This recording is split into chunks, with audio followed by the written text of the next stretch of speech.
The Christian, the liturgy or worship is the continuation of the synagogue worship.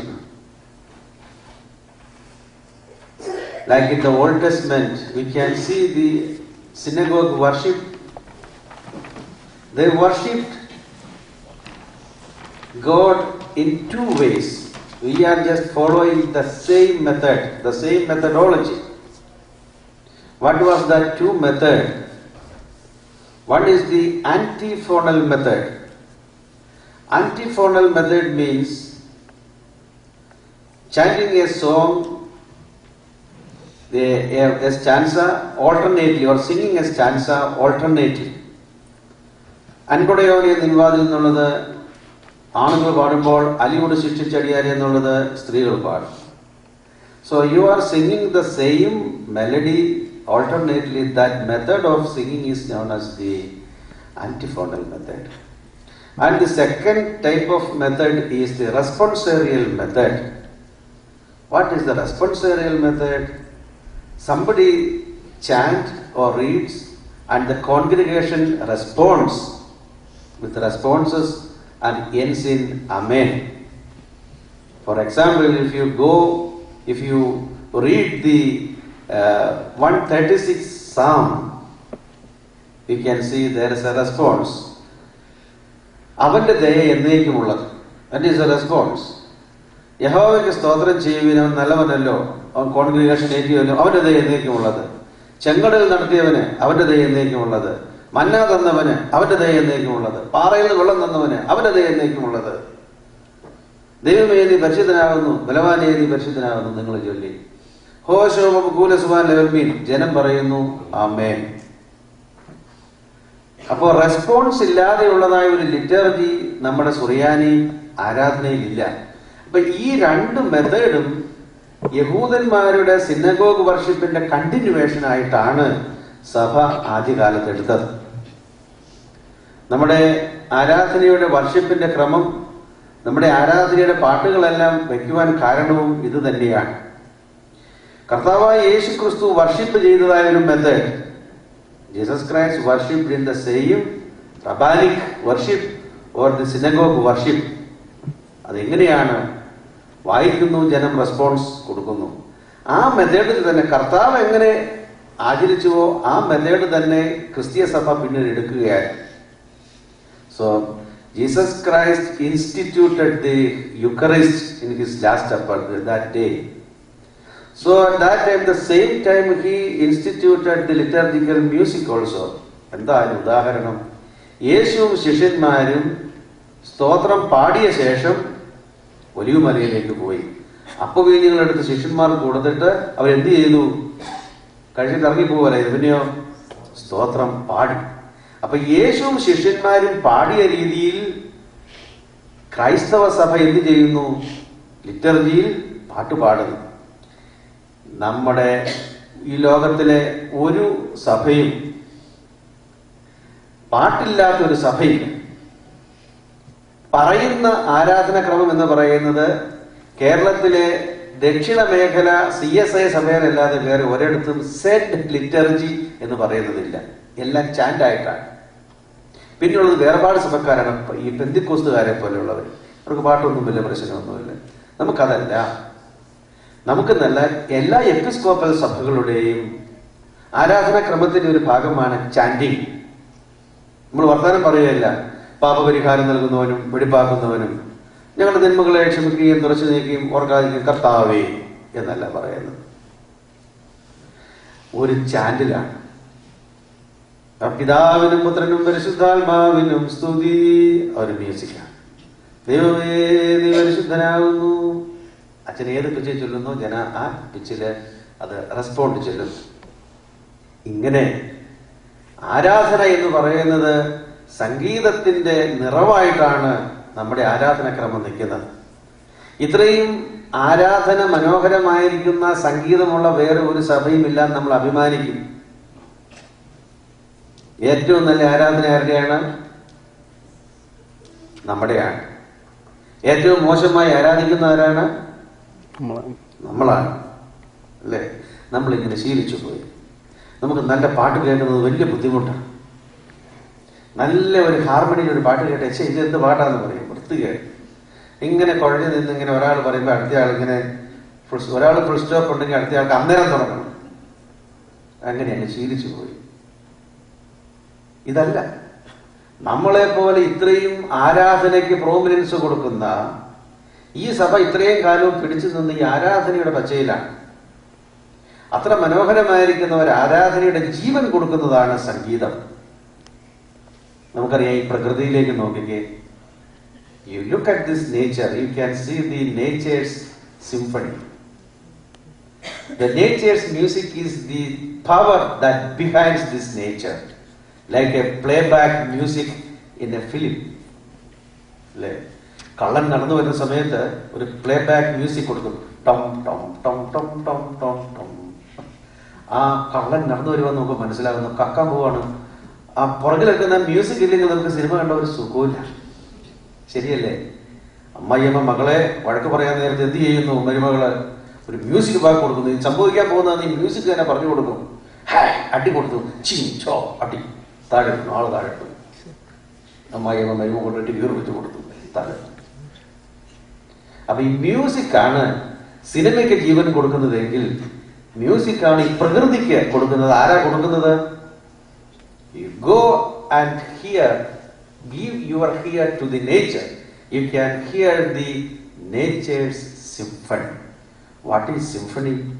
Symphony is a type of music performance. It's a performance, the performance of the artists collectively. They are performing different types of instruments. Likewise, nature's symphony is the symphony of different types of creatures, insects, birds, human beings, frogs, crickets, etc. etc. നാളെ രാവിലെ എഴുന്നേറ്റ് ഇവിടെ ഒന്ന് പോയി നോക്കിയാൽ അറിയാം. You can hear the choral singing of crickets. How beautiful they are singing. They can sing 5 notes. നമ്മുടെ നാട്ടിലെ പോണം, അവിടെ പോയിട്ട് റബ്ബർ തോട്ടത്തിൽ പോയി ഇങ്ങനെ ചെവി പിടിച്ചു കൊടുക്കണം. അപ്പോൾ ഒരു ക്രിക്കറ്റ്സിന്റെ പാട്ട് കേൾക്കാം. A lot of crickets are here and there. They are sitting or they are singing loudly. They are singing. They are not like Orthodox people singing.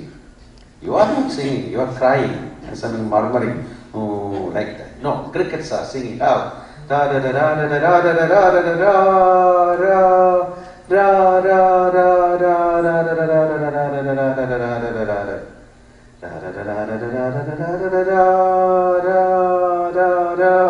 So our sequence എല്ലാം ഒരുപോലെ പോകുന്നു. There is not a choir master there. There is not a choir conductor. There is not a baton method or conduction method. Without that, without a conductor, the crickets are singing collectively. How beautiful they are singing. Have you ever heard that? If not, you must hear it. You must hear the symphony of the nature. If you go to Nadumudi or Alappuzha in Kerala, I don't know, ഞാൻ ഇവിടെ ഉദാഹരണം പറയാൻ എനിക്കൊന്നും അറിയാൻ പാടില്ല, കാരണം ഞാൻ പോയിട്ടില്ല. You can hear the symphony of frogs. തവളകളുടെ പാട്ടുകൾ. ഫ്രോഗ്സ് സിംഫണി എന്താണത്? ഈ കുഞ്ഞു കുഞ്ഞു മാക്രിക്കുട്ടന്മാരിരുന്ന് കിരി കിരി കിരി കിരി കിരി കിരി ഈ വലിയ സിംഫണിക്ക് കേൾക്കാം. പിക്കോളോ എന്ന് പറയുന്ന ചെറിയ ചെറിയ ഫ്ലൂട്ട് ഉണ്ട്, അവരിങ്ങനെ ചെറുതായിട്ട് വായിക്കും. അപ്പൊ അതിന്റെ താഴെയുള്ള ഏറ്റവും വലിയ മാക്രി ക്രീ ക്രീ എന്ന് വായിക്കും. അതിന്റെ താഴെയുള്ളത് ക്രീ ക്രീ ക്രീ ക്രീ ക്രീ ക്രീ ക്രീ. വലിയ തവളകൾ വരും, ബാസ് ക്രോം ക്രീം ക്രോം ക്രീം. ഭയങ്കര രസമാണ്. അവരുടെ 4 parts ആയിട്ടാണ് പാടുന്നത്. കുഞ്ഞു മാക്രി, ചെറിയ മാക്രി, വലിയ മാക്രി, വലിയ മാക്രി. ഇരുന്ന് എന്താ സുഖം എന്നറിയാമെന്ന് കേൾക്കണം. നമ്മുടെ ചെവി ഒന്ന് കൊടുത്താൽ നമ്മൾ തന്നെ അത്ഭുതം വിചാരിച്ചു പോകും. എന്താ വളരെ മ്യൂസിക്. ഈ പ്രകൃതിക്ക് ഊർജം കൊടുക്കുന്ന, എനർജി കൊടുക്കുന്ന അതിമനോഹരമായിരിക്കുന്ന ഒരു സിംഫണി നമുക്ക് പ്രകൃതിയിൽ കേൾക്കാം. ഒരു സന്യാസിയായിരുന്നു അപ്രയം. അപ്രയം ചെറുപ്രായത്തിൽ തന്നെ അദ്ദേഹത്തിന് പട്ടാളത്തിൽ സേവനം ചെയ്യുവാനുള്ള ഭാഗ്യം കിട്ടി. ഭാഗ്യമല്ല, നിർഭാഗ്യം കിട്ടി. രക്തം കണ്ടപ്പോൾ അദ്ദേഹം അതിൽ നിന്ന് പിന്മാറി യുദ്ധത്തിൽ പോയി. ഈ രക്തമൊക്കെ ഇങ്ങനെ കണ്ടപ്പോഴത്തേക്ക് പിന്നിലേക്ക് പോന്നു. വേണ്ട, ഈ ലോകത്തിൻ്റെതായ ഇങ്ങനെയുള്ള കാര്യങ്ങളിലേക്ക് പോകാതെ അപ്രയം ചിന്തിച്ചു, എങ്ങോട്ടേക്ക് പോകണം, ഒരു ആധ്യാത്മികത എവിടെ നിന്ന് ലഭിക്കും എന്ന് വിചാരിച്ചുകൊണ്ട് അദ്ദേഹം നോക്കിയപ്പോഴ് ബാബിലോണിയ അടുത്ത എഡേസ എന്ന് പറയുന്ന സ്ഥലത്ത് യാക്കോബ് എന്ന് പറയുന്ന ഒരു ബിഷപ്പിന്റെ അടുത്ത് പോയി സ്പിരിച്വൽ ആയിട്ടുള്ള കാര്യങ്ങളെ കുറിച്ച് പഠിച്ചപ്പോൾ അദ്ദേഹത്തിന് തോന്നി, I also should become a hermit. What is the difference between a monk and a hermit? Monks are living together collectively, and hermits they are living lonely in a caves or under a tree somewhere else. ഏകാന്ത സന്യാസി, in Syriac it is known as Ihidaya. നമ്മൾ പ്രാർത്ഥിക്കുമ്പോൾ ചൊല്ലും ഈഹിദായക്കാരും ദേറാക്കാരുമേ എന്ന് ചൊല്ലുന്നുണ്ട്. ഈഹിദായ എന്ന് പറഞ്ഞ സന്യാസിയാണ്, പക്ഷെ ഏകാന്തവാസിയാണ്, ഏകനായി പോയിരുന്നു പ്രാർത്ഥിക്കുന്നത്. So Ephraim became a hermit. അദ്ദേഹം പ്രാർത്ഥിച്ച് ലഭിച്ചതായ ആ വിശ്വാസവും ആചാരങ്ങളും കൊണ്ട് അദ്ദേഹത്തിൽ നിന്ന് ദൈവത്തിൽ നിന്ന് പ്രാപിച്ചതായ പരിശുദ്ധാത്മ കൃപയിൽ അദ്ദേഹത്തിന്റെ തൂലിക ചരിച്ചു. എന്തിനു വേണ്ടി? What for? He fought against the Arianism, the heresy. വേദ വിപരീതത്തിനെതിരായി എഴുതി. അതെന്തുകൊണ്ടാണ് അപ്രയം കവിതയായിട്ട് എഴുതാൻ കാരണം? അറിയോസ് എന്ന് പറയുന്നത് വലിയൊരു കവിയായിരുന്നു. അദ്ദേഹം വേദവിപരീതം എഴുതിയെല്ലാം ശ്ലോകങ്ങളായിട്ടാണ്. നമുക്കറിയാം, നമ്മുടെ നാട്ടിലെ ഏറ്റവും നല്ലൊരു മെഡിസിൻ കിടപ്പുണ്ട്. ലോകമെന്ന് വളരെയധികം ആശ്ലേഷിക്കുന്ന ഒരു തെറാപ്പിയാണ് ആയുർവേദം. ആയുർവേദത്തിന്റെ മരുന്നുകളുടെ കൂട്ടുകിടക്കുന്നത് പ്രോസായിട്ടുള്ള ഇറ്റ്സ് ലൈക്ക് ഹിംനഡി, ശ്ലോകങ്ങളായിട്ടാണ് അത് കിടക്കുന്നത്. കാരണം ഗുരുവിന് ശിഷ്യന്മാരെ പഠിപ്പിക്കുവാനും അത് റിസൈറ്റ് ചെയ്ത് അത് മെമ്മറൈസ് ചെയ്യാനായിട്ട് സാധിക്കും. ഇത് അറിയോസ് മനസ്സിലാക്കി പണ്ട്. അതുകൊണ്ട് അദ്ദേഹത്തിന്റെ ടീച്ചിങ്സ് അദ്ദേഹം കവിതയിലാക്കിയപ്പോൾ അപ്രയോന് മനസ്സിലായി, ഈ എതിരായിരിക്കുന്ന ഈ വിശ്വാസത്തിന് സത്യവിശ്വാസം കൊടുക്കുവാൻ തക്കവണ്ണം അദ്ദേഹം കവിതകളാക്കി എഴുതി. അങ്ങനെയാണ് സഭയിൽ ആദ്യമായിട്ട് ആരാധനയ്ക്കുള്ളതായ കവിതയല്ല, വേദവിപരീതത്തിനെതിരായി എഴുതിയതായ കവിത ഒരു വലിയ കളക്ഷൻ ഉണ്ടായത് 4-ാം നൂറ്റാണ്ട്. അങ്ങനെ അപ്രയം എഴുതിയ പാട്ടുകളാണ് ഇന്ന് നമ്മൾ ഉപയോഗിക്കുന്ന ആരാധനാക്രമത്തിന്റെ 60% നമ്മൾ ഉപയോഗിക്കുന്നത്. നിങ്ങൾക്ക് അറിയാമോ എന്ന് എനിക്ക് അറിഞ്ഞുകൂടും. അദ്ദേഹത്തിന്റെ വേദശാസ്ത്രമാണ് പിന്നീട് വന്നതായ സക്സസേഴ്സ് അതെടുത്ത് ഉപയോഗിച്ച് ഇത് ഹിംസ് ഉണ്ടാക്കി. അപ്പൊ അപ്രേമിനെ നമുക്ക് മറക്കുവാനായിട്ട് സാധിക്കുകയില്ല. നമുക്ക് നമ്മൾ ഓർക്കുന്നുണ്ടോ അദ്ദേഹത്തിന്റെ ഓർമ്മദിനം? ഓർക്കുന്നുണ്ടോ? വിശുദ്ധനായ അപ്രേമിന്റെ ഓർമ്മ എന്തെങ്കിലും ഓർക്കുന്നുണ്ടോ? പറഞ്ഞു. ഇതിന് നിങ്ങൾക്ക് എന്നോട് ദേഷ്യത്തിൽ ഇങ്ങനെ ഇരിക്കുകയാണോ, അതോ ഇംഗ്ലീഷിൽ പറയാത്തതുകൊണ്ടാണോ, മലയാളത്തിൽ പറയാത്തതുകൊണ്ടോ? എങ്ങനെ വേണമെങ്കിലും പറയാം. എന്താണ് നിങ്ങൾക്ക് അറിയത്തില്ല എന്നെങ്ങനെ പറയുന്നത്? ഇവിടെ ആരുടെയൊക്കെ പെരുന്നാൾ ആചരിക്കും? ഇവിടെ നമുക്ക് മാർത്തോമാ ശ്ലീഹായുടെ അല്ലാതെ പരിമല തിരുമേനിയുടെ ഏതായാലും ഓക്കെ. പിന്നെ ആരുടെ ആചരിക്കും? മാർത്തോമാ ശ്ലീഹായുടെ ആചരിക്കും. പിന്നെ ആരുടെ ആചരിക്കും? കന്യാമറിയാമിന്റെ ആചരിക്കും. ഗീവർഗീസ് സാധാരണ. പിന്നെയോ ഫിനിഷ്ഡ്. യോസേപ്പ് പിതാവിന്റെ ആചരിക്കാറുണ്ടോ? ഉണ്ടോ? പാവം. പിന്നെ ആരാ ശക്തിയുള്ളവർ? പിന്നെ ആരാ ഉള്ളത്? നമ്മള് മറന്നുപോയ ഒരു വലിയ പിതാവാണ് അപ്രയം. നോമ്പിലെ ആദ്യത്തെ ശനിയാഴ്ച നമ്മൾ ആചരിക്കുന്നുണ്ട് വിശുദ്ധനായ അപ്രയമിന്റെയും മാർ തേവദോറോസിന്റെയും ഓർമ്മ എന്ന് പറഞ്ഞു നമ്മൾ ആചരിക്കുന്നുണ്ട്. പക്ഷെ ഒരു മനുഷ്യനെ പോലും കാണുകയില്ല. ആരാടാ ഈ അപ്രയം? ആരാ ഈ അപ്രയം? ആരെങ്കിലും ആവട്ടെ, ഒരു കുർബാനയിലേക്കാം ഓട്ടെ. ഇതുപോലെ ക്രിസ്തീയ സഭയ്ക്ക് വേണ്ടി ജീവിതം ഒഴിഞ്ഞു വെച്ച ഒരു സന്യാസി. അദ്ദേഹം പറഞ്ഞു, ഞാൻ യുദ്ധത്തിലൊക്കെ പോയി, പൗരോഹിത്യ നൽവരത്തിലേക്ക് വരുവാനുള്ള വിശുദ്ധി എനിക്കില്ല, അതുകൊണ്ട് ഞാൻ പൂർണ്ണ ഷമ്മാശനായി ജീവിച്ചുകൊള്ളാം എന്ന് പറഞ്ഞ് അദ്ദേഹം അച്ഛനായില്ല, പുരോഹിതനായില്ല, ഷമ്മാശനായിട്ട് ജീവിക്കുവാൻ. ഷമ്മാശനായിട്ടാണ് മരിക്കുന്നത്. അദ്ദേഹമാണ് നമ്മുടെ സഭയുടെ ആരാധനയുടെ പിതാവ്, പരിശുദ്ധാത്മാവിന്റെ കിന്നരം. പാടുന്നതായ പല പാട്ടുകളും അദ്ദേഹത്തിൻ്റെതാണ്. അപ്രേമിന്റെ ബഹൂസം എന്നും പറഞ്ഞ് കിടപ്പുണ്ടല്ലോ കുർബാനക്രമത്തിൽ. കണ്ടിട്ടുണ്ടോ? ഇല്ല, കണ്ടിട്ടില്ല. കാണുന്നു. ഇനി ഞങ്ങൾ ഒന്നുകൂടെ നോക്കുമ്പോൾ ഞങ്ങൾ കണ്ടേക്കാം അച്ഛന് വേണ്ടി. ആദ്യാചാര്യത്തിൻ കൈക്കൊണ്ട് അഹറോൻ മോശയോട് ഒന്നിച്ചെന്ന് പറഞ്ഞ് പാട്ട് കണ്ടിട്ടുണ്ടോ? അതിന്റെ മുകളിൽ പേരെഴുതിയുള്ള അദ്ദേഹം എഴുതിയതാ. പാതകനെ റൂബേലിന്റെ ജീവൻ മൂശ എന്ന് കണ്ടിട്ടുണ്ടോ? കണ്ടിട്ടില്ല, കേട്ടിട്ട് പോലുമില്ല. അത് എവിടെയാ കിടക്കുന്നത്? തപ്പി നോക്കുക. എവിടെയാ കിടക്കുന്നത്? അത് കുർബാനയുടെ അവസാനം. ഈ പിതാവ് ശിഷ്യന്മാർക്ക് കൊടുക്കുന്നതായ ഉപദേശങ്ങളുടെ ഒരു വലിയ സമാഹാരം, മരണപത്രിക. നമ്മൾ ഇത് വായിച്ചു നോക്കുമ്പോഴാണ് വാസ്തവം പറഞ്ഞു കഴിഞ്ഞാൽ നമ്മുടെ പിതാക്കന്മാർ ആരായിരുന്നു എന്ന് മനസ്സിലാക്കുന്നത്. നാം അദ്ദേഹത്തെ ഓർക്കുന്നില്ല എന്നുള്ളത്, കാര്യമായി ഓർക്കുന്നില്ല എന്നുള്ളത് നമ്മുടെ ഒരു കുറവായിട്ട് ഞാൻ കാണുന്നത്. കത്തോലിക്ക സഭ ആചരിക്കുന്നുണ്ട് വലിയ പെരുന്നാൾ. ജൂൺ 8-ാം തീയതി അപ്രേമിന്റെ ഓർമ്മയായിട്ട് വലിയ റാസ എന്ന് പറഞ്ഞ് നടക്കുന്നുണ്ട്. കത്തോലിക്കർ ആചരിക്കുന്നുണ്ട്. അവർക്കുണ്ട് അപ്രേമിന്റെ പാട്ട്. അന്നാ പെസഹ പെരുന്നാളിൽ കർത്താവ് അരുളിയ കൽപ്പനകൾ എന്നും പറഞ്ഞ് ഞങ്ങൾക്കുള്ള കർത്താവെ ഞാനിക നിദ്ര ഒഴുകിയിട്ട് കത്തോലിക്കർക്കുണ്ട്. അപ്രേമിന്റെ ഈ പാട്ടുകൾ അവിടെ അവരെടുക്കുന്നുണ്ട്. അപ്പോ 4-ാം നൂറ്റാണ്ടിൽ ജീവിച്ച അപ്രേമാണ് നമ്മുടെ സഭയുടെ ആരാധനാ ക്രമത്തിന്റെ പിതാവ് എന്ന് നമുക്ക് പറയുവാനുള്ളത്.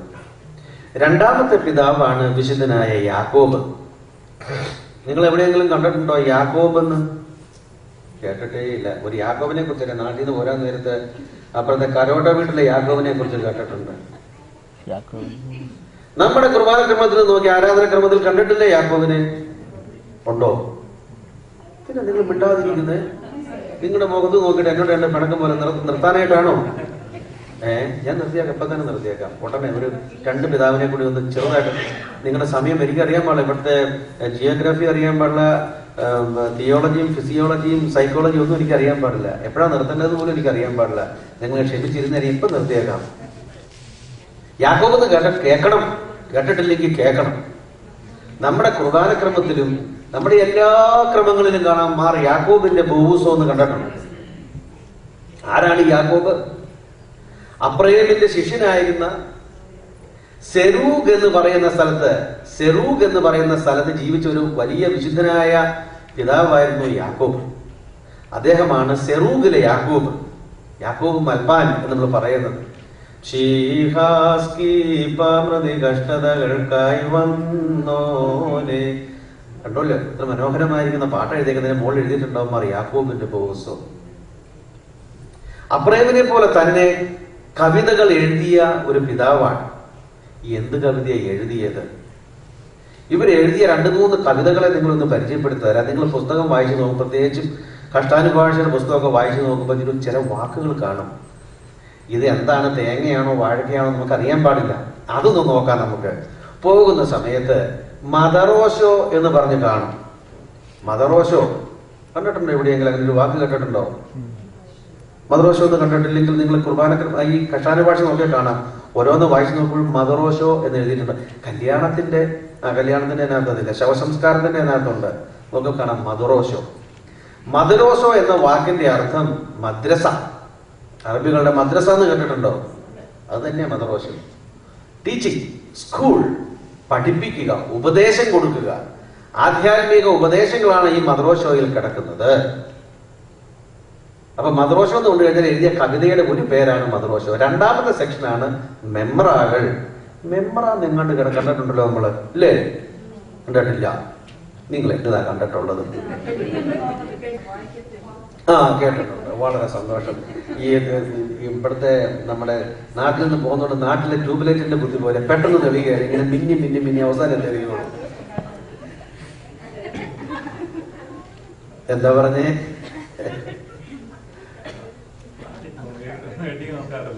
മെമ്രാകൾ എന്ന് പറയുന്നത് ആ വാക്കിന്റെ അർത്ഥം പ്രസംഗം. നമുക്കറിയാം, നമ്മൾ കിടക്കാൻ പോകുന്ന ശയന നമസ്കാരം അപ്രേമിന്റെ മെമ്ര. എന്നെ തന്നെ സന്നിധിയിൽ കാഴ്ചയണപ്പാനെന്നാത തുടങ്ങിയപ്പോഴേ ഒരു പാട്ട് തുടങ്ങി. സംഗതി എന്താന്ന് മനസ്സിലായില്ലെങ്കിലും അവിടെ എഴുതുന്ന അനുതാപത്തിന്റെ മെമ്ര എന്ന് എഴുതിയിട്ടുണ്ട്. അപ്പൊ മെമ്ര എന്നുള്ള വാക്കിന്റെ അർത്ഥം ഒരു സെറ്റ് ഓഫ് മ്യൂസിക്കാണ്, പാട്ടാണ്, കവിതയാണ്. അതിന്റെ പേരാണ് ഉപദേശം, പ്രഭാഷണങ്ങൾ. മദ്രോഷോ എന്ന് പറയുന്ന ഉപദേശം, അഡ്വൈസസ്, സ്പിരിച്വൽ അഡ്വൈസസ്. മെമ്മറ എന്ന് പറയുന്നത് സ്പിരിച്വൽ ഡിസ്കോഴ്സസ്, ആധ്യാത്മിക പ്രഭാഷണങ്ങൾ, പ്രസംഗങ്ങൾ. മൂന്നാമത് അവർ എഴുതി സൂഗീസോകൾ എന്ന് എഴുതിയിട്ടുണ്ട്. കേട്ടിട്ടുണ്ടോ എവിടെയെങ്കിലും?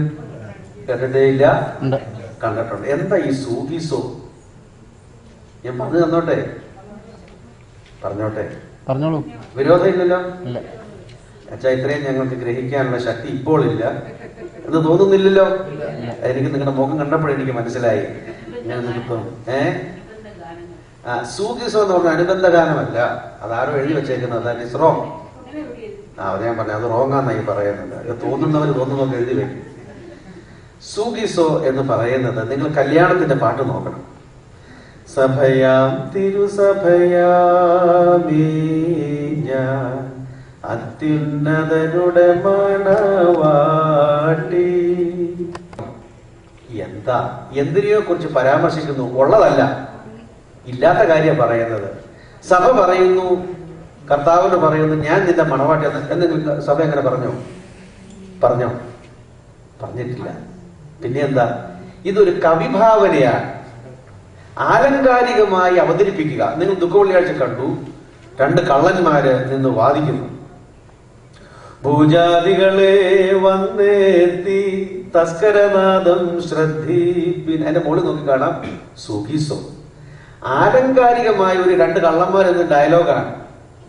അപ്പൊ ഈ കവിഭാവനയിൽ ഇങ്ങനെയാണെന്ന് പറഞ്ഞുകൊണ്ട് മെറ്റഫോർ, സിമിലി. മെറ്റഫോർ നിങ്ങൾ കേട്ടിട്ടുണ്ട് അല്ലേ? സിമിലി എന്ന് കേട്ടിട്ടുണ്ടോ? അതൊരു പെണ്ണിന്റെ പേരല്ലേ സിമിലി എന്ന് പറയുന്നത്? അല്ല, സിമിലി ഇല്ലേ? ഉപമകള്, ഉപമാനങ്ങള്, ആലങ്കാരികമായ കവിഭാവനയാണ് ഇവിടെ കൊടുക്കുന്നത്. പകലോന് സമൻ മണവാളൻ, അതിന് സമം മണവാട്ടി. സഭ ഏതൻ തോട്ടം നട്ടോനെ നീയാണ് യുവ മണവാളൻ. സഭ പറയുന്നു. സഭ എങ്ങനെ പറഞ്ഞില്ല, ഭാവനയാണ്. ഇങ്ങനെ ഭാവാത്മകമായിരിക്കുന്ന ഭാവഗീതങ്ങൾ കൊടുക്കുന്നതാണ് സൂഗീസോ. വാക്കിന്റെ അർത്ഥം അഡീഷണൽ. ഇതിനകത്ത് പ്രാർത്ഥനയില്ല. പകരം ജനങ്ങൾക്ക് ഇരുന്ന് ധ്യാനിക്കുവാൻ, ധ്യാനാത്മകമായി ചിന്തിക്കുവാൻ തക്കവണ്ണം കൊടുക്കുന്ന അതിമനോഹരമായിരിക്കുന്ന ഭാഗമാണ് സൂഗീസോകൾ. മറ്റൊന്നാണ് കോലോകൾ എന്ന് പറയുന്നത്. കോലോ എന്ന വാക്കിന്റെ അർത്ഥം ശബ്ദം എന്നാണെങ്കിലും സഭയുടെ വിശ്വാസത്തെ കോർത്തിണക്കുന്ന ദൂരം നീളമുള്ള ഒരു സെക്ഷൻ ഓഫ് സോങ്സ് ആണ് കോലോകൾ എന്ന് പറയുന്നത്.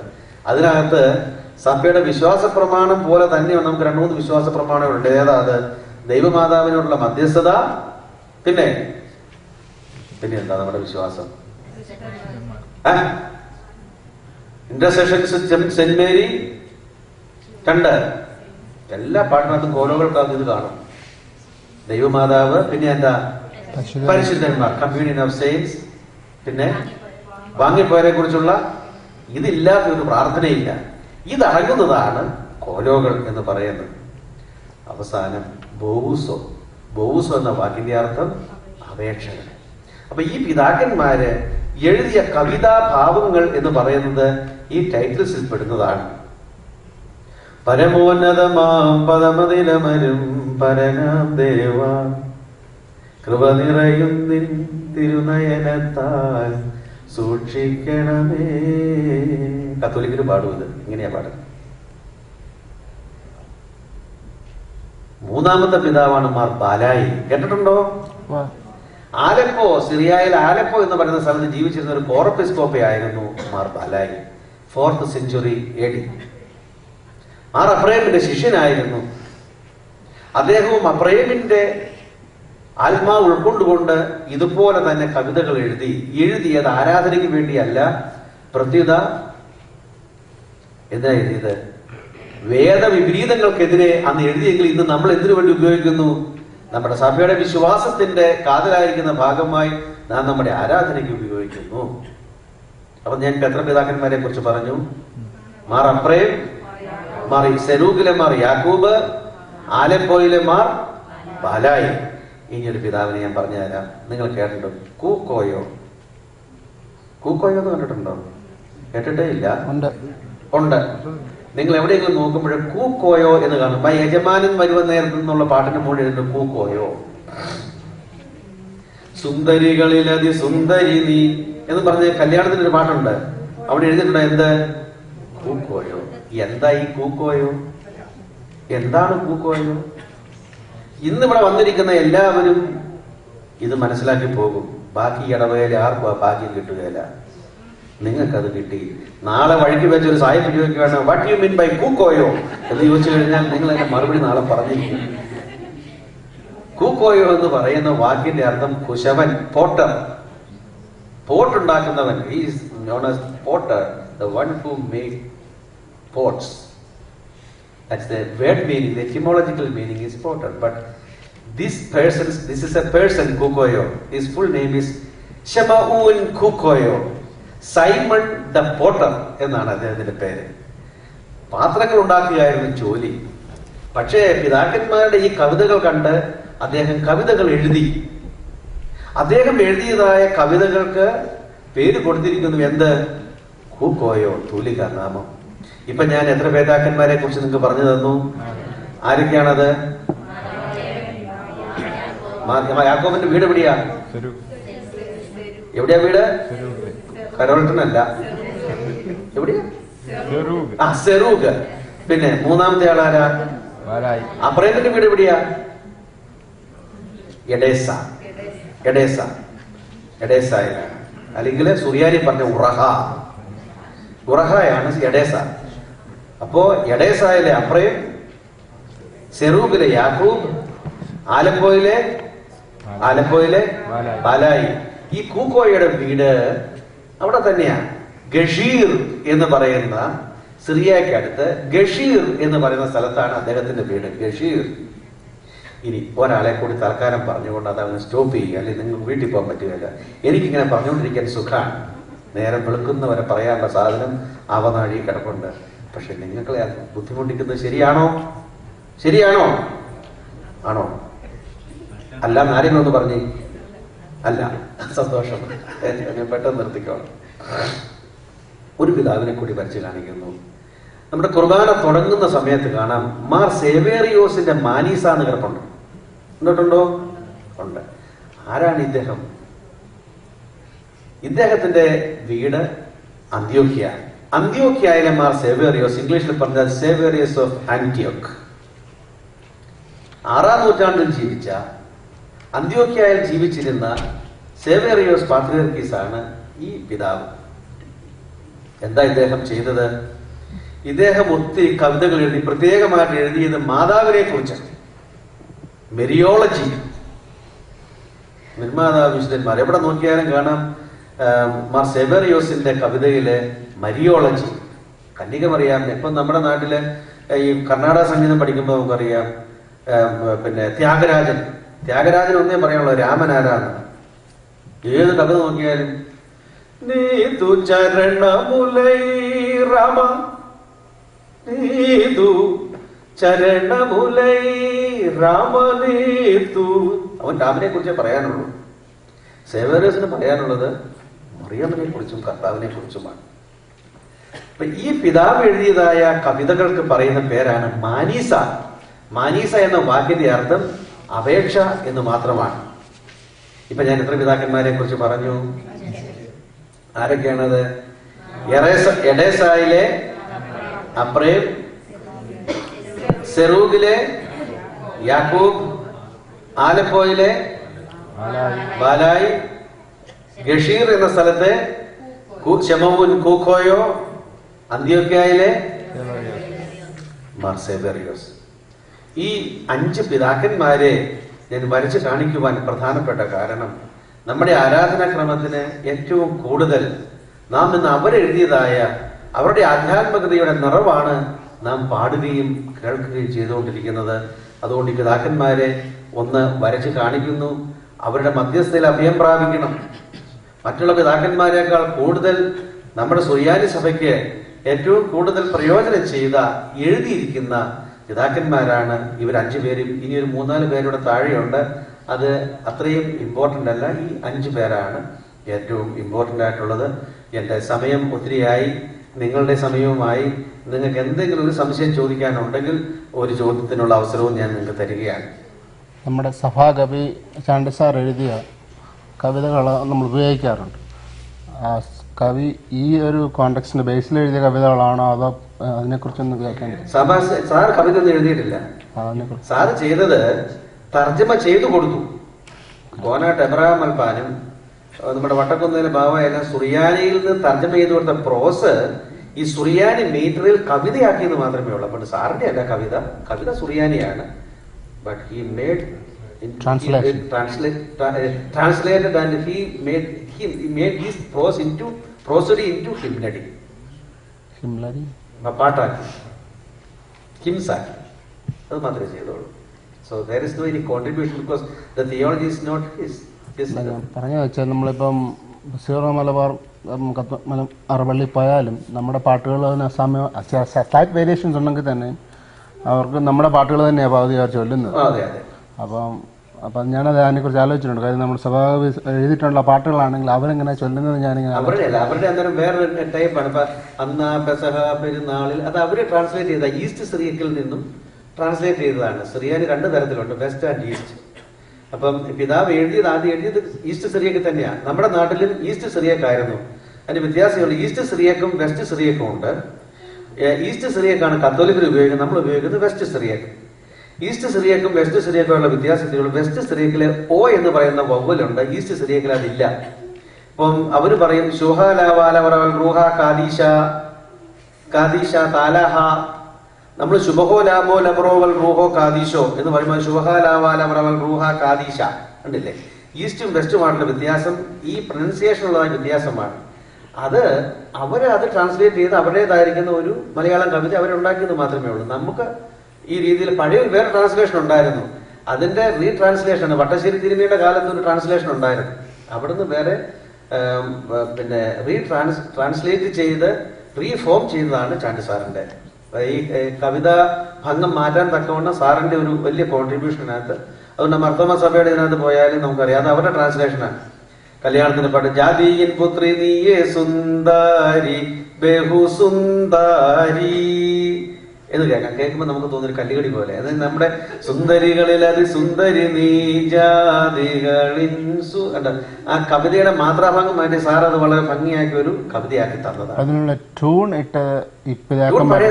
പഴയതാണ്. എല്ലാം 4-ാം നൂറ്റാണ്ടിൽ ഉണ്ടായ പഴയ സുറിയാനി ട്യൂണുകളാണ്. ആ സുറിയാനി ട്യൂണില് സിലബിൾ എന്ന് പറയും. ഇപ്പൊ അബ്രഹാമിന്റെ കവിതയ്ക്കകത്ത് ഒരു വരിയിൽ 7 സിലബിൾ വേണം. സിലബിൾ എന്ന് പറഞ്ഞാൽ അക്ഷരമല്ല, സിലബിൾ. ഉദാഹരണം മോറാൻ 7. അതായത് വാടാ പോടാ നേതാവേ ധീരതയോടെ നയിച്ചോളൂ. 7 അക്ഷരകാലത്ത് ഈ രാഷ്ട്രീയക്കാർ മുദ്രാവാക്യം വിളിക്കുന്ന അബ്രഹാമിന്റെ അപ്പൊ അതാണ് സിലബിൾ എന്ന് പറയുന്നത്. അപ്പൊ സിലബിക് സ്ട്രക്ചറിലാണ് ഈ കവിതകൾ എഴുതിയിരിക്കുന്നത്. ഇനി എന്താ നിങ്ങളുടെ സംശയം? വേറെ സംശയമൊന്നുമില്ലല്ലോ? ഇത് നിങ്ങളുടെ അമിതമായ സംശയം വരുമ്പോൾ എനിക്ക് ഇമെയിൽ അയക്കണം. എൻ്റെ ഇമെയിൽ അഡ്രസ്സ് തരാം.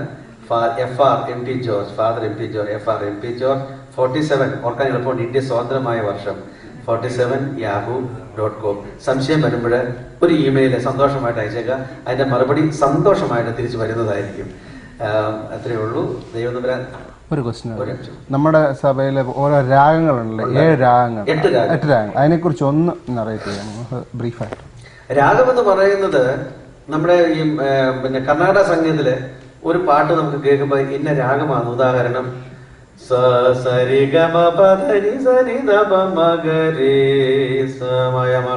കേൾക്കുമ്പോ മനസ്സിലാവും.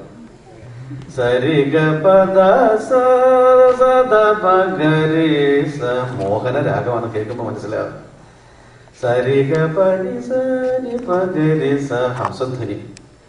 ഇങ്ങനെ ഓരോ രാഗങ്ങൾക്ക് ഒരു പേര് കൊടുത്തിരിക്കുക. ആ പാട്ട് കേൾക്കുമ്പോൾ നമുക്ക് മനസ്സിലായി ഇന്ന രാഗം എന്ന് പറഞ്ഞതുപോലെ 8 രാഗങ്ങളിൽ കൂടി സുറിയാനി കവിതകളെ പിതാക്കന്മാര് മാറ്റിവെച്ചിരിക്കുക. ഇന്ന് ഞാൻ നമ്മുടെ മക്കളിലപ്പം ചൊല്ലിയത് വേറൊരു തരത്തിലാണ്. അങ്ങനെ അല്ലായിരുന്നോ? മക്കളിലപ്പൻ കൃപ ചെയ്വതുപോലെ ഹല്ലേലൂയ. നിങ്ങൾ ധ്യാനിച്ചിരിക്കുമായിരുന്നു, എനിക്കറിയാം.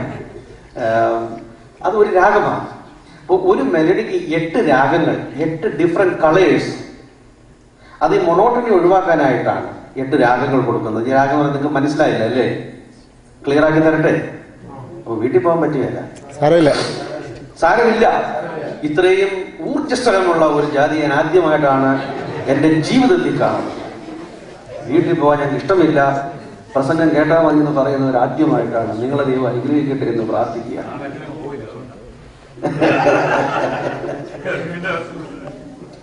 ഞാനൊന്ന് പാടി കേൾപ്പിക്കാം. 8 കളേഴ്സ്, 8 രാഗങ്ങൾ, ഒരു മെലഡി 8 വിധത്തിൽ പാടും. അപ്പൊ നിങ്ങൾക്ക് അറിയാന്ന് പറയും. ഇപ്പൊ മക്കളിലപ്പൻ തന്നെ ആയിക്കോട്ടെ. മക്കളിലപ്പൻ രാഗം 1. മക്കളിൽ അപ്പൻ കൃപ ചെയ്വതുപോലെ ഹാലേലൂയ ഹാലേലൂയ, ഭക്തന്മാരിൽ ദൈവം കൃപ ചെയ്യും. 2ാമത്തെ രാഗം അല്ലെങ്കിൽ നിറം. മക്കളിൽ അപ്പൻ കൃപ ചെയ്വതുപോലെ ഹാലേലൂയ, ഭക്തന്മാരിൽ ദൈവം കൃപ ചെയ്യും. 3. മക്കളിൽ അപ്പൻ കൃപ ചെയ്വതുപോലെ ഹല്ലേലൂയ, ഭക്തന്മാരിൽ ദൈവം കൃപ ചെയ്യും. 4. മക്കളിൽ അപ്പൻ കൃപ ചെയ്വതുപോലെ ഹല്ലേലൂയ, ഭക്തന്മാരിൽ ദൈവം കൃപ ചെയ്യും. 5. മക്കളിൽ അപ്പൻ കൃപ ചെയ്വതുപോലെ ഹല്ലേലൂയ, ഭക്തന്മാരിൽ ദൈവം കൃപ ചെയ്യും. 6. മക്കളിൽ അപ്പൻ കൃപ ചെയ്വതുപോലെ ഹല്ലേലൂയ, ഭക്തന്മാരിൽ ദൈവം കൃപ ചെയ്യും. 7. മക്കളിൽ അപ്പൻ കൃപ ചെയ്വതുപോലെ ഹല്ലേലൂയ ഹല്ലേലൂയ, ഭക്തന്മാരിൽ ദൈവം കൃപ ചെയ്യും. 8. മക്കളിൽ അപ്പൻ കൃപ ചെയ്വതുപോലെ ഹല്ലേലൂയ, ഭക്തന്മാരിൽ ദൈവം കൃപ ചെയ്യും. കേട്ടോ, 8 രാഗങ്ങൾ. ഇങ്ങനെ ഓരോ പാട്ടുകളും ഇന്റർലിങ്ക്ഡ് ആണ്, ഓരോ രാഗങ്ങളുമായിട്ട് ബേസ്. ഇപ്പൊ ഒരു ഒറ്റയടിക്ക് പറഞ്ഞാൽ നിങ്ങൾക്ക് മനസ്സിലാകുകയല്ല, ഇല്ലാത്ത കൺഫ്യൂഷൻ ഉണ്ടാക്കണ്ട. അപ്പൊ ഇങ്ങനെ സാധനം ഉണ്ടെന്ന് തൽക്കാലം വിചാരിച്ച് ഇരുന്നാൽ മതി. നമ്മുടെ സഭയുടെ ആരാധനയുടെ പാട്ടുകൾ വളരെ ധന്യമാണ്, വളരെ റിച്ചാണ് എന്ന് നിങ്ങളോട് കാണിക്കാനായിട്ട് മാത്രം ഈ സമയം എടുക്കുന്നു. ദൈവം നിങ്ങളെ അനുഗ്രഹിക്കട്ടെ.